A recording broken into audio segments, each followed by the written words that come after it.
वालेकुम, मैं हूं सबा तनवीर और आप देख रहे हैं KYJ न्यूज। अब तक की हेडलाइंस पे नजर डालते हैं। मेट्रो वन टीवी के senior anchor person Imtiaz Mir firing के बाद जान की बाजी हार गए। कराची मेट्रो वन टीवी के senior anchor person Imtiaz Mir इंतकाल कर गए।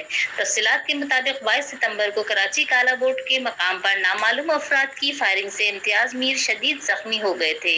इन्हें फौरी तौर पर निजी अस्पताल मुंतकिल किया गया, जहां वो कई रोज तक जेरे इलाज रहे। ताहम गुज़िश्ता रोज वो जख्मों की ताब ना लाते हुए इंतकाल कर गए।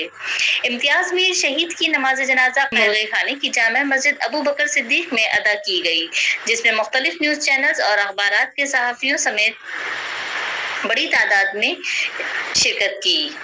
नमाज जनाजा से कबल मीडिया से गुफ्तगू करते हुए opposition leader MQM Pakistan Ali Khurshidi, chairman metro one news Khalid Arain, deputy mayor Karachi Salman Murad ने मरहूम को खराज अकीदत पेश किया। बाद अज़ा आहों और सिस्कियों के साथ इम्तियाज मीर शहीद को कैदाबाद मुर्गे खाने के कब्रिस्तान में सुपुर्द खाक कर दिया गया।